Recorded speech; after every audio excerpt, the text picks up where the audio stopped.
Deus criou Adão, criou Eva, Deus plantou no meio do jardim a árvore da vida e plantou também tantas árvores frutíferas para alimentar o homem. E Deus plantou também uma árvore chamada árvore do conhecimento do bem e do mal, para dar ao homem o livre-arbítrio, para que o inimigo não diga que Deus forçou o homem, não deu opção para o homem. O homem hoje tem um livre-arbítrio. Muitos falam assim, dizendo, tentando ser rebeldes contra Deus, falam assim, se Deus existe, por que o mundo está desse jeito? Por que existem tantas mortes, tantos acidentes, tantas doenças, tantas guerras, etc, etc. É porque o homem hoje decidiu entregar o seu destino não para Deus. É a mesma coisa dizer, por que o carro foi para o precipício? Porque Deus não está no volante. As pessoas querem conduzir a sua própria vida. A sua própria vida.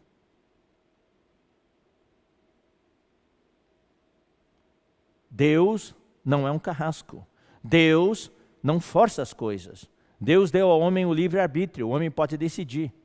Você hoje pode decidir fazer ou não fazer parte do exército de Deus. Você pode decidir, querido amigo que ainda não recebeu o Senhor Jesus, abrir o seu coração e receber Jesus Cristo como seu Salvador, ou fechar o seu coração, não aceitar o amor dele, a morte dele por você na cruz.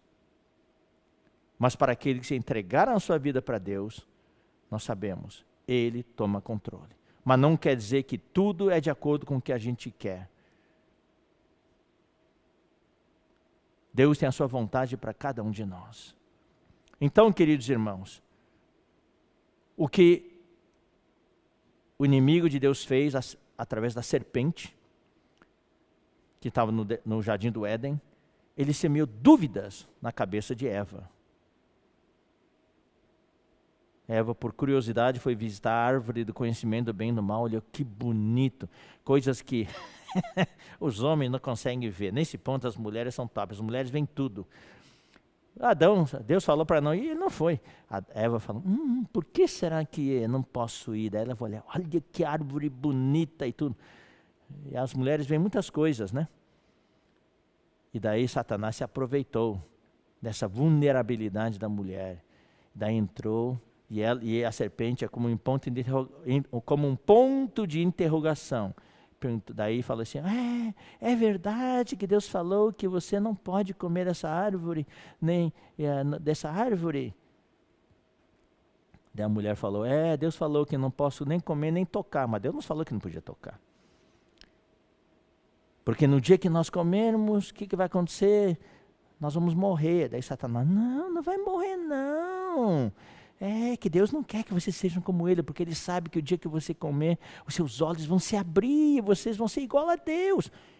É que Satanás, ele quis ser igual a Deus, como o irmão Pedro tem falado nesses domingos. Ele quis ser igual a Deus. E liderou uma rebelião contra Deus, com um terço dos anjos. Então ele queria também seduzir o ser humano para ser igual a Deus. Então ele colocou dúvida no coração, na cabeça da Eva. É o que o inimigo faz hoje. Quando você ouve a palavra do Senhor, uma coisa é ouvir por fé. E uma coisa, queridos irmãos, por isso que nós valorizamos a Bíblia. Tudo que nós falamos aqui é baseado na Bíblia. Não é coisa de autoajuda, não é coisa de filosofia, nada disso. É baseado na Bíblia. Você pode conferir. Mas o inimigo quer que a gente duvide. Será que é assim? Será? Pronto, você falou será, já vem um ponto de interrogação. E por dentro você já balança. Então isso aqui é um adversário que nós temos. As dúvidas. Então nós precisamos pedir ao Senhor para aumentar a nossa fé. Crer na sua palavra profética. Louvado seja o Senhor. Bom, o que mais? Nós também temos dentro de nós barreiras pessoais, conceitos, tradição. Isso é um adversário muito difícil de combater, porque depende do jeito que você e eu fomos criados, da nossa própria personalidade. Se você conservador, outros que são bem mais liberais. Então, nós temos barreiras, conceitos e muitas vezes somos tradicionais. A gente não gosta de mudar, a gente fica daquele jeito. Então, o Senhor quer avançar, o Senhor dá o toque de trombeta, mas a gente não avança. Isso é um adversário que nos segura. E o inimigo hoje, tem mais um adversário que o inimigo hoje usa muito para nos atacar, especialmente no meio dessa pandemia. É o nosso estado emocional.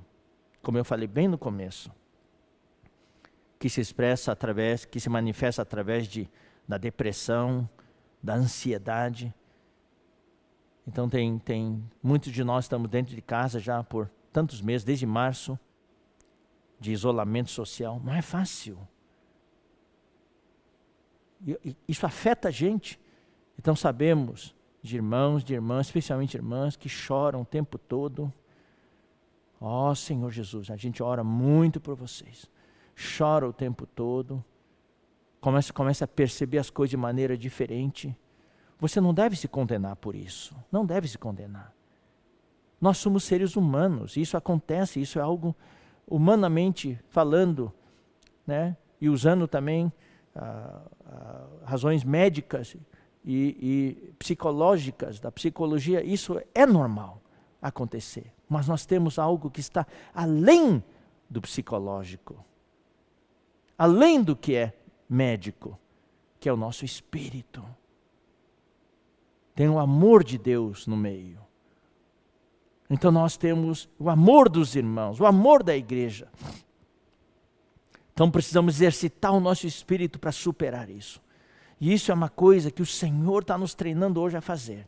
Que talvez se não houvesse a pandemia, nós jamais sentiríamos a necessidade de fazer isso. É exercitar mais o espírito, não talvez tanto por fora, mas por dentro. Tocar em Deus, sentir a presença de Deus, para vencer a depressão, a ansiedade. Eu quero ainda dizer uma coisa para vocês, queridos irmãos, se alguém tiver que tomar remédio, tome, sem problema de consciência, tome, que é importante. Assim como o irmão que tem problema de coração, ele precisa tomar remédio para o coração, ele toma sem problema de consciência. Por causa da minha idade, eu tomo alguns remédios também, não tem problema de consciência, porque chega a certa idade, né, o Jesus falou, os sãos não precisam de médico, e sim os doentes. Então, Jesus mesmo falou isso. E entre os apóstolos havia um que era Lucas, ele era médico. Então, se nós temos enfermidades físicas, vamos tomar os remédios. Se temos um problema no nosso estado emocional, vamos tomar o remédio. Mas o que não podemos é permitir que estas coisas nos neutralizem. E é isso que o inimigo quer fazer. Saiu agora o livrete, o bombardeio. Para o jovem que tem bastante saúde, bastante vigor. O inimigo não ataca tanto o seu físico, mas ataca mais a sua mente, com as ideologias, com as coisas aparentemente elevadas.